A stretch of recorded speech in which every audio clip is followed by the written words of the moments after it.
Hello dear students, मैं हूं Dilip sir. आपका तहे दिल से स्वागत करता हूं दिलीप सर इंग्लिश चैनल में। आइए आज हम सब सीखने वाले हैं पास्ट परफेक्ट टेंस। कौन सा टेंस बच्चों? Past perfect tense. तो वीडियो का अंत तक देखें बच्चों। अगर आप चैनल पे नए हैं तो सब्सक्राइब कर लें, लाइक कर दें, शेयर कर दें, बेल आइकन को हिट कर दें। अब शुरू करते हैं आज का video past perfect tense. Let's watch the video. देखो बच्चों, आप यहां पर देख रहे हो क्या लिखा है? Past perfect tense. क्या लिखा है बच्चे? Past perfect tense. Past perfect tense का हिंदी नाम लिखा है पूर्ण भूतकाल। कौन सा भूतकाल बच्चों? पूर्ण भूतकाल। यानी भूतकाल का मतलब बीती हुई बात जो एकदम से पूरी हो गई है। पास्ट इंडिफिनिट भी भूतकाल था, ये भी क्या है? भूतकाल ही है। बशर्ते फर्क क्या है, यहां पर क्रिया को बीते हुए थोड़ा ज्यादा वक्त हो चुका होता है। ठीक है, अब यहां पे आप समझो, डिफिनीशन पे चलते हैं। भूतकाल में अमुक समय में कोई क्रिया पूरी हो गई थी या पूरी हो चुकी थी। भूतकाल में अमुक समय में कोई क्रिया पूरी हो गई थी या पूरी हो चुकी थी, यह दर्शाने के लिए पीपीटी पास्ट परफेक्ट टेंस का यूज होता है। बच्चों ध्यान देना कि भूतकाल में अमुक समय में कोई क्रिया पूरी हो गई थी या पूरी हो चुकी थी, यह दर्शाने के लिए पास्ट परफेक्ट टेंस का उपयोग होता है। सीधे example, I had met him before 6 years। ध्यान देना, मैं 6 साल पहले ही उससे मिल चुका था। मैं 6 साल पहले ही उससे मिल चुका था। मतलब क्या कि ये क्रिया भूतकाल में अमुक समय में पूरी हो चुकी थी। मैं कब मिला था उससे? 6 साल पहले ही मैं उससे क्या हुआ हूं? मिल चुका हूं। तो I had met him before 6 years। मैं 6 साल पहले उससे मिल चुका था। यानी भूतकाल में अमुक समय में कोई क्रिया पूरी हो चुकी थी या पूरी हो गई थी, यह दर्शाने के लिए पास्ट परफेक्ट टेंस का यूज होता है। पहचान की बात करें तो वाक्य के अंत में चुका था, चुकी थी, चुके थे, चुका था, चुकी थी, चुके थे, लिया था, दिया था, किया था, गया था, गई थे इत्यादि शब्द आते हैं। देखो, ये पास्ट इंडिफिनिट से भी थोड़ा सिमिलर है, थोड़ा मेल खाता है, लेकिन थोड़ा सा अंतर है। यहां पर पास्ट टेंस में भी क्रिया पूरी हो चुकी है, यहां पर भी बात पूरी होती है, लेकिन बात को पूरे हुए थोड़ा समय हो चुका होता है। यानी भूतकाल में अमुक समय में कोई क्रिया क्या हो चुकी थी? पूरी हो चुकी थी। यह दर्शाने के लिए पास्ट परफेक्ट टेंस का यूज होता है। तो चुका था, चुकी थी, लिया था, दिया था, किया था, गया था, गई थे इत्यादि शब्द वाक्य के अंत में आते हैं ना। मैंने कल रात को अपना गृह कार्य पूरा कर लिया था। मैंने कल रात को अपना गृह कार्य पूरा कर लिया था। तो भूतकाल में अमुक समय में कोई क्रिया पूरी हो गई थी या पूरी हो चुकी थी। मैंने कब अपना गृह कार्य कर लिया था? कल रात को। यानी बीते हुए समय में कोई काम क्या हो गया है बच्चे? पूरा हो चुका था। अब देखो, रूल समझो, बड़े ही आसान सा रूल है। इस काल के वाक्यों में प्रत्येक कर्ता के साथ हैड एवं वर्ब की थर्ड फॉर्म आती है।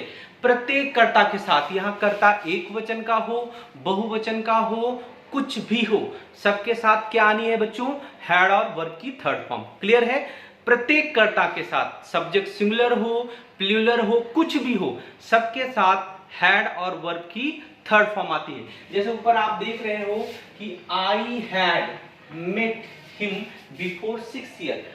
आई के साथ हैड आया और मीट मतलब मिलना होता है। Meet, met, met, third form भी क्या होती है? मेट। तो I had met him before 6 years। मैं 6 साल पहले उससे मिल चुका था। अब देखो, मैंने कल रात को अपना गृह कार्य पूरा कर लिया था। देखो फार्मूले पे चलो, सब्जेक्ट, हैड, वर्ब की third form, object etcetera. Subject, had, verb की थर्ड फॉर्म और अन्य चीजें। उन्होंने बिल चुका दिया था। उन्होंने बिल चुका दिया था। They had paid. पे का सेकेंड थर्ड फॉर्म क्या है? पेड। उन्होंने बिल चुका दिया था, they had paid the bill. Negative की बात करें, हैड के साथ नॉट आ जाना है। उन्होंने बिल नहीं चुकाया था, they had not paid the bill. हमने बिल चुका दिया था, we had paid the bill. हमने बिल नहीं चुकाया था, we had not paid the bill. क्या तुमने बिल चुका दिया था? Had you paid the bill? क्या उन्होंने बिल चुका दिया था? Had they paid the bill?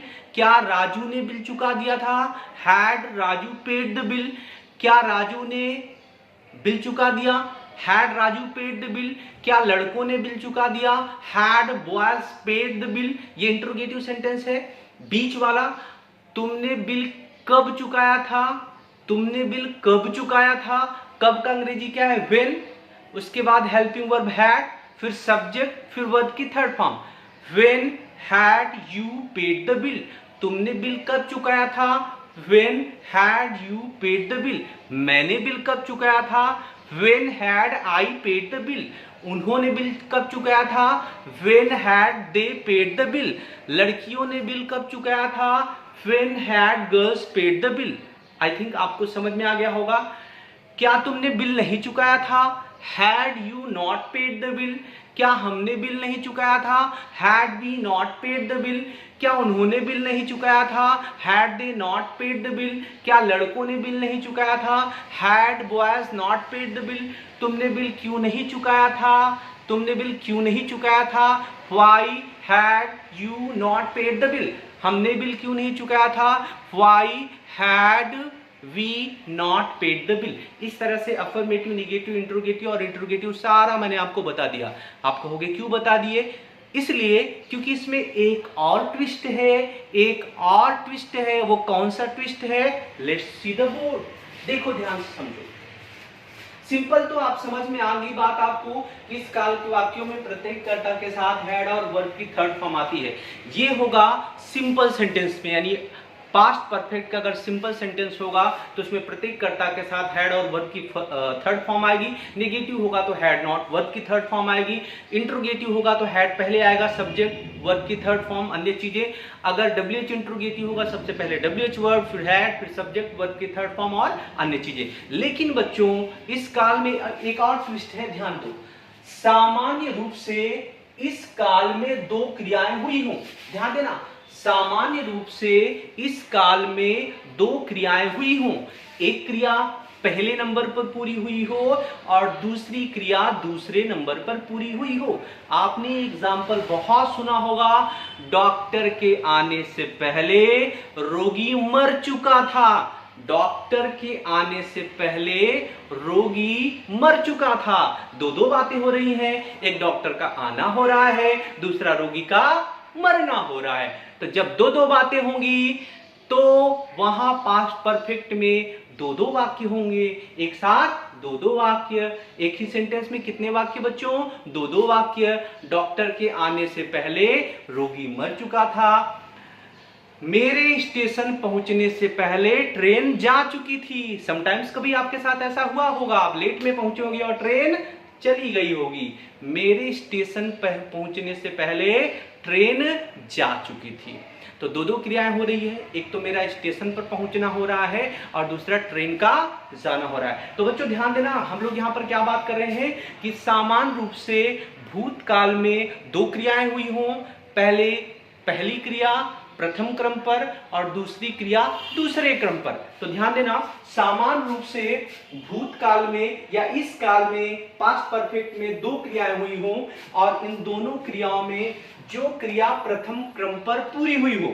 दो क्रियाएं होंगी, एक जैसे डॉक्टर के आने से पहले रोगी मर चुका था, तो सबसे पहले कौन सा काम आया था कि डॉक्टर आ भी न पाया था कि रोगी टपक गया था। समझे बात को? डॉक्टर आ भी न पाया था कि रोगी मर चुका था। तो पहले नंबर पर कौन सा काम हो रहा है? रोगी मर चुका था, बाद में डॉक्टर पहुंचता है। तो सामान्य रूप से इस काल में दो क्रियाएं हुई हों और इन दोनों क्रियाओं में जो क्रिया प्रथम क्रम पर पूर्ण हुई हो उसे पास्ट परफेक्ट टेंस में लिखते हैं। पास्ट परफेक्ट में क्या होता है बच्चे? सब्जेक्ट के साथ हैड और वर्ब की थर्ड फॉर्म। तथा जो क्रिया दूसरे क्रम पर हुई हो उसे सिंपल पास्ट यानी वर्ब की सेकेंड फॉर्म में लिखते हैं। यानी पास्ट परफेक्ट टेंस में जोड़ी में सेंटेंस आया है, दो दो क्रियाएं हो रही हैं, एक क्रिया पहले नंबर पर खत्म होगी, दूसरी क्रिया दूसरे नंबर पर खत्म होगी। जो क्रिया पहले नंबर पर खत्म होगी उसे दर्शाने के लिए पास्ट परफेक्ट टेंस हैड और वर्ब की थर्ड फॉर्म आएगी, और जो क्रिया दूसरे नंबर पर पूरी होगी उसे दर्शाने के लिए सिंपल पास्ट यानी वर्ब की सेकेंड फॉर्म आएगी। क्लियर हो गई। और ऐसे वाक्यों को दर्शाने के लिए कुछ रिलेटेड वर्ड्स आते हैं। वो रिलेटेड वर्ड्स क्या है? सेंटेंस में आया रहेगा when, before, after, that. When, before, after, that. When का मतलब जब, बिफोर का मतलब पहले, आफ्टर का मतलब बाद में, दैट का मतलब की भी होता है, और डायरेक्ट से इनडायरेक्ट में आप बदलो तो कंजक्शन भी होता है, जो भी अर्थ होता है। अब एक खास बात समझ लो कि व्हेन और बिफोर के बाद आने वाला वाक्य सिंपल पास्ट यानी वर्ब की सेकेंड फॉर्म होगी। यानी व्हेन और बिफोर के बाद जो सेंटेंस लिखा हो जाएगा वो हमेशा किस में रहेगा? सिंपल पास्ट में। या दूसरे शब्दों में ऐसा कह सकते हैं कि व्हेन और बिफोर से शुरू होने वाला सेंटेंस सिंपल पास्ट में कहीं पर भी बच्चे कहीं पर भी लिखा हो, अगर पास्ट टेंस में लिखा है तो व्हेन और बिफोर के साथ शुरू होने वाला सेंटेंस हमेशा सिंपल पास्ट में रहेगा, जबकि आफ्टर और दैट के बाद आने वाला वाक्य पास्ट परफेक्ट यानी हैड और वर्ब की थर्ड फॉर्म रहेगा। आफ्टर और दैट के बाद आने वाला वाक्य हमेशा किस में रहेगा? पास्ट परफेक्ट टेंस में रहेगा। क्लियर है। व्हेन और बिफोर के बाद आने वाला वाक्य हमेशा रहेगा सिंपल पास्ट में, और आफ्टर और दैट के बाद आने वाला वाक्य किससे कौन से टेंस में रहेगा? पास्ट परफेक्ट में। सिंपल पास्ट और पास्ट परफेक्ट आप समझ लीजिए। सिंपल पास्ट वर्ब की second form, past perfect had और वर्ब की थर्ड फॉर्म। क्लियर है बच्चे? चलो आगे देखते हैं। यहां पर बच्चे एक एग्जांपल लिखा है, अगर आप ध्यान दे तो when I reached my friends house. ध्यान देना, when I reached my friends house he had finished his work. When I reached my friends house he had finished his work. जब मैं मेरे दोस्त के घर पर पहुंचा, जब मैं मेरे दोस्त के घर पर पहुंचा तब वह अपना काम पूरा कर चुका था। तो देखना, When I reached my friend's house, he had finished his work. जब मैं मेरे दोस्त के घर पर पहुंचा तब वह अपना काम पूरा कर चुका था। तो ध्यान से सेंटेंस को देखो, यहाँ दो बातें हो रही हैं। एक मेरा मेरे दोस्त के घर पर पहुंचना हो रहा है, दूसरा उसका काम पूरा करना हो रहा है। तो आप देखो कि when से जो सेंटेंस शुरू हुआ है वो सिंपल पास्ट में है। क्यों? क्योंकि आई के साथ यहाँ लिखा है रीच्ड और यहाँ पर कोई भी हेल्पिंग वर्ब नहीं है। इसका मतलब वर्ब की सेकेंड फॉर्म है, यानी व्हेन के साथ शुरू होने वाला सेंटेंस किस में रहता है? सिंपल पास्ट में रहता है। और दूसरा वाला सेंटेंस किस में रहेगा? हैड और वर्ब की थर्ड फॉर्म में। क्योंकि अभी हम लोगों ने सीख लिया कि अगर पास्ट परफेक्ट टेंस में दो दो क्रियाएं हो रही हैं, एक क्रिया प्रथम क्रम पर हो रही हो और दूसरी क्रिया दूसरे नंबर पर हो रही है, तो प्रथम क्रम पर जो क्रिया पूरी होगी उसे दर्शाने के लिए पास्ट परफेक्ट और बाद में पूरी होने वाली क्रिया के लिए क्या यूज होगा? Simple past. जैसे जब मैं मेरे दोस्त के घर पर पहुंचा तो वह अपना गृह कार्य पूरा कर चुका था। तो पहले कौन सा काम हो गया था? कि वह अपना कार्य पूरा कर चुका था। तो एक नंबर पर जो काम खत्म होगा उसको बच्चे हम पास्ट परफेक्ट में हैड और वर्ब की थर्ड फॉर्म लिखेंगे। दो नंबर पर जो काम होगा उसको सिंपल पास्ट में वर्ब की सेकेंड फॉर्म में आएगा। उदाहरण से आप चलो, टीचर के आने से पहले वे जा चुके थे। टीचर के आने से पहले वे जा चुके थे, मतलब टीचर आ भी न पाई थी कि वो चले गए थे। तो बच्चे यहां पर ध्यान देना, एक और दूसरे वे में मैं आपको बताता हूं। यदि वाक्य में पहले या पूर्व शब्द आया हो, यदि वाक्य में पहले या पूर्व शब्द आया हो तो पहले समाप्त होने वाला कार्य पीसी होता है, प्रिंसिपल क्लास, मेन क्लास, मुख्य उपवाक्य होता है, और बाद में समाप्त होने वाला कार्य सब ऑर्डिनेट क्लॉज, आश्रित उपवाक्य या डिपेंडेंट क्लॉज होता है। ये क्लॉज उपवाक्य क्या होता है? देखो दो तरह की बातें हैं। टीचर के आने से पहले वे जा चुके थे, तो ये सेंटेंस में आप ध्यान दो, वे जा चुके थे टीचर के आने से पहले। तो यहाँ पर दो दो बातें हो रही हैं, एक तो टीचर आ रही है, दूसरा क्या हो रहा, वे जा रहे हैं। तो टीचर के आने से पहले वे जा चुके थे। तो यहाँ दोनों सेंटेंस में बच्चे पहले नंबर पर कौन काम खत्म हुआ है, वे जा चुके थे। तो जो काम एक नंबर पर खत्म होगा बच्चे वो होगा पीसी, वो क्या होगा, पीसी। और जो दूसरे नंबर पे खत्म होगा वो क्या होगा, एससी। एससी मतलब subordinate clause. PC principal clause क्यों, क्योंकि जो अपने अर्थ की दृष्टि से पूरा हो। वे जा चुके थे, वे जा चुके थे, बात क्लियर है, डजेंट मैटर। इससे अपना अर्थ पूरा करने के लिए किसी और उपवाक्य पर निर्भर नहीं रहना पड़ता। लेकिन अगर आप कहोगे कि टीचर के आने से पहले, टीचर के आने से पहले, तो अगर आप किसी से भी कहोगे यार टीचर के आने से पहले, तो सामने वाला जानना पाए कि टीचर के आने से पहले क्या, यानी टीचर के आने से पहले वाला वाक्य को अपना अर्थ पूरा करने के लिए वे जा चुके थे, इस वाले उपवाक्य पर डिपेंड रहना पड़ रहा है, निर्भर रहना पड़ रहा है। इसलिए टीचर के आने से पहले वाला वाक्य आश्रित उपवाक्य है, सबऑर्डिनेट क्लॉज है, डिपेंडेंट क्लॉज है। क्लियर है बच्चे? देखो, यदि वाक्य में पहले या पूर्व शब्द आया हो तो पहले समाप्त होने वाला कार्य पीसी होगा और बाद में समाप्त होने वाला कार्य एससी होगा, सबऑर्डिनेट क्लॉज होगा। और हमेशा हम पीसी की अंग्रेजी ही पहले बनाएंगे, यानी जब हम ट्रांसलेशन करेंगे तो हमेशा सबसे पहले कौन से वाले वाक्य को लेना है, हमें पीसी लेना है। अब पीसी का ट्रांसलेशन का रूल समझ लें आप कि अगर वाक्य में क्या आता रहेगा, यहां पर आपने देख लो, जो क्रिया प्रथम क्रम पर पूर्ण हुई होगी वही बच्चे क्या होगी, पीसी होगी। और उसका अंग्रेजी कैसे बनेगा, हैड और वर्ब की थर्ड फॉर्म से।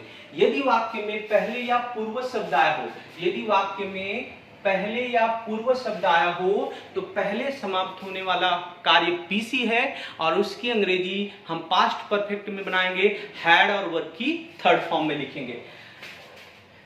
वे जा चुके थे, पहला काम क्या हुआ, वे जा चुके थे, तो वे का अंग्रेजी क्या हुआ, दे, और दे के साथ हमको लेना पड़ेगा हैड, और जाने का अंग्रेजी गो, गो का थर्ड फॉर्म क्या हुआ, गॉन। दे हैड गॉन, वो जा चुके थे, और पहले कंजक्शन है इसकी अंग्रेजी बीच में लिखेंगे बिफोर। दूसरा सेंटेंस क्या है, टीचर के आने से, द टीचर केम, कम का सेकेंड फॉर्म क्या हुआ, केम। क्लियर हो गई बच्चे? एक उदाहरण देते हैं, डॉक्टर के आने से पहले रोगी मर चुका था। डॉक्टर के आने से पहले रोगी मर चुका था। दो दो बातें हो रही हैं, डॉक्टर का आना हो रहा है और रोगी का जाना हो रहा है। तो डॉक्टर के आने से पहले, यानी डॉक्टर आ भी न पाया था कि रोगी मर चुका था। तो जो काम एक नंबर पर पूरा होगा, पहले खत्म होगा, वो होगा पीसी, और पीसी की अंग्रेजी बनेगी हैड और वर्ब की थर्ड फॉर्म से, अगर सेंटेंस में बिफोर या पहले शब्द आया है तो। डॉक्टर के आने से पहले रोगी मर चुका था, तो देखो बच्चे, रोगी मर चुका था, पहले खत्म हुआ काम, तो ये क्या है, पीसी है, और इसकी अंग्रेजी कैसे बनेगी, हैड और V3 से। और डॉक्टर के आने से पहले, डॉक्टर के आने से पहले, डॉक्टर बाद में आ रहा है, पहले रोगी जा रहा है। तो जो काम पहले खत्म हुआ वो पीसी है, और उसकी अंग्रेजी बनाने के लिए हम क्या यूज करेंगे, हैड और वर्ब की थर्ड फॉर्म, पास्ट परफेक्ट में लिखेंगे। तो रोगी मर चुका था, रोगी का अंग्रेजी क्या है, the patient. The patient had, और वर्ब की थर्ड फॉर्म, मरने का अंग्रेजी डाई, डाई का third form die. The patient had died। अब पहले की अंग्रेजी हमको बीच में लिखना पड़ेगा बिफोर। दूसरे नंबर पर कौन सा काम हुआ, डॉक्टर का आना, तो डॉक्टर कम का second form came, before the doctor came. The patient had died before the doctor came। Doctor के आने से पहले रोगी मर चुका था। मेरे स्टेशन पहुंचने से पहले ट्रेन छूट चुकी थी। तो पहले कौन सा काम हुआ था, ट्रेन छूट चुकी थी, ये पीसी है, इसकी अंग्रेजी हैड और वर्ब की थर्ड फॉर्म से। The train had left the station, the train had left the station before I reach the station, यानी मेरे स्टेशन पहुंचने से पहले ही गाड़ी छूट चुकी है। The train had left, the train had left before I reach the station, मेरे स्टेशन पहुंचने से पहले ट्रेन जा चुकी थी। बच्चों ध्यान से देखना, समझना। अगर वाक्य में पहले या पूर्व शब्द आया है तो पहले खत्म होने वाला काम पीसी है, पीसी की अंग्रेजी ही हम पहले बनाएंगे और वो बनेगी हैड और वर्ब की थर्ड फॉर्म से। दूसरे नंबर पर आने वाला वाक्य यसी होगा और उसकी अंग्रेजी बनेगी वर्ब की सेकेंड फॉर्म से। ये फंडा किसके लिए है? जब वाक्य में पहले या पूर्व शब्द आया रहेगा तो। एक और चीज आती है आफ्टर या बाद, इसके लिए आप समझो, मेरे सोने के बाद वह कानपुर चला गया था।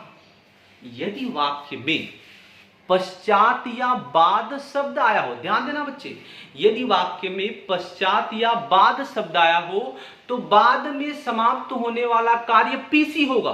ध्यान देना, यदि वाक्य में बाद या पश्चात शब्द आया हो तो बाद में समाप्त होने वाला कार्य पीसी होगा और पहले समाप्त होने वाला कार्य क्या होगा?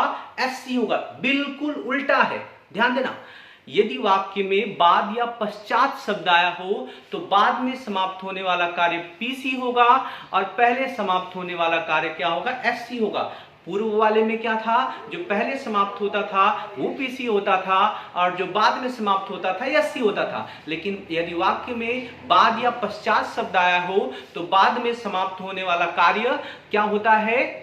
पीसी होता है और पहले समाप्त होने वाला कार्य क्या है? एससी होता है। तो बाद में समाप्त होने वाला कार्य पीसी होगा और अंतर यहां पर क्या है कि पीसी की अंग्रेजी वर्ब की सेकेंड फॉर्म से बनाएंगे, सिंपल पास्ट में आएगा और एससी में यहां पर हैड और वर्ब की थर्ड फॉर्म आएगी। सीधा एग्जांपल, मेरे सोने के बाद वह कानपुर चला गया था। मेरे सोने के बाद वह कानपुर चला गया था। बाद में कौन सा काम समाप्त हुआ?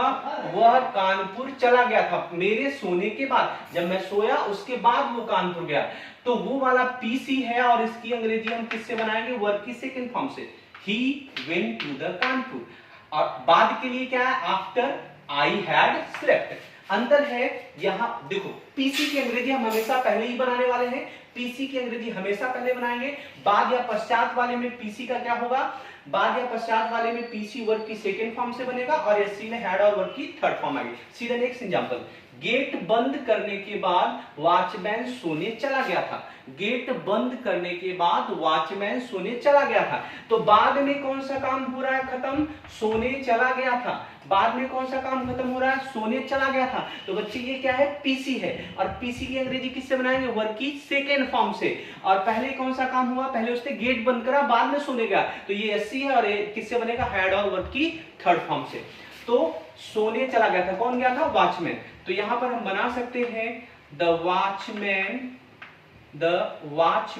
और यहां पर देख लो, पीसी की अंग्रेजी वर्ब की सेकेंड फॉर्म थी, सोने का अंग्रेजी क्या होता है? Went to bed. Went to bed, go का सेकेंड फॉर्म क्या हुआ? Went. The watchman went to bed after, बाद की अंग्रेजी after he had shut the gate. He had, बंद करने का अंग्रेजी बच्चों shut, he had shut the gate. Clear हुआ बच्चों कि the watchman went to the bed after he had shut the gate. ना अब यहां पर निगेटिव की बात कर लें। हरि के जाने से पहले हमने खाना नहीं खाया था। हमने खाना नहीं खाया था, पीसी ये है और एससी ये है। पीसी की अंग्रेजी हमको पहले बनानी है, हैड के साथ यहां क्या बढ़ा देना है? नॉट, यानी we had not taken food. We had not taken food before Hari went. Before Hari went. तो इस तरह से ये निगेटिव सेंटेंस बन जाएगा। निगेटिव, इंट्रोगेटिव सब पीसी की ही बनाएंगे। जिस भी चाहे पहले आया हो सेंटेंस में, बाद आया हो, चाहे जो भी आया हो, उसकी अंग्रेजी हमेशा पहले जो पीसी होगा सेंटेंस उसी की अंग्रेजी शुरू बनाएगा, उसी का निगेटिव और उसी का इंट्रोगेटिव बनेगा। क्या राम के नहाने के बाद सूर्य निकल आया था? अब इंट्रोगेटिव सेंटेंस देख लो, क्या राम के नहाने के बाद सूर्य निकल आया था? तो बाद में कौन सा काम खत्म हुआ था?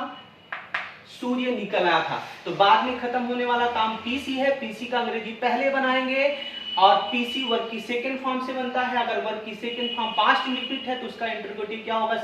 किससे शुरू होगा बच्चे? डिड से।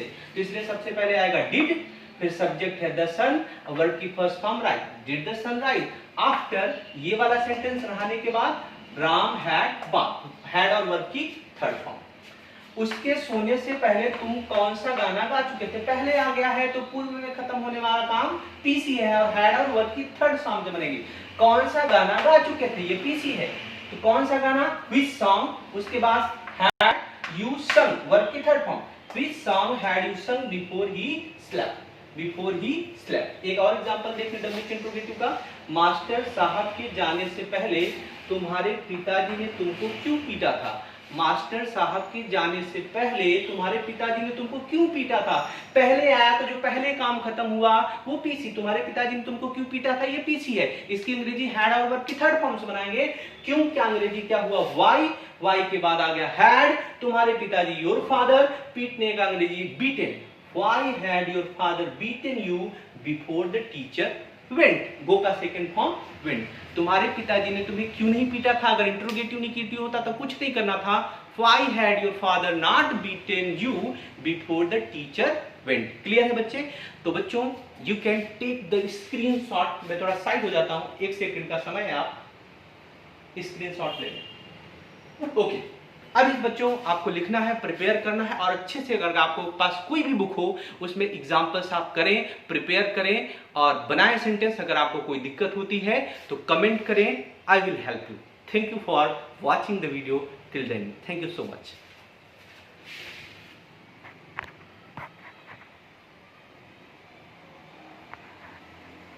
अरे यार